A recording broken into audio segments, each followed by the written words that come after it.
விண்ணில் ஆனந்தம், இந்த மண்ணில் ஆனந்தம்,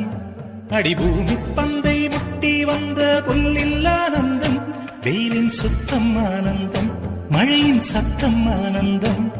அடமழையில் கூட சாயம் போகா வானவில் ஆனந்தம், வாழ்வில் நூறானந்தம், வாழ்வே பேரானந்தம், பெண்ணை நரையெழுதும் சுயஜரிதம், அதில் அன்பே ஆனந்தம் ஆனந்தம், பச்சை கிளிகள் தோளோடு பத்து கிலோ மடியோடு,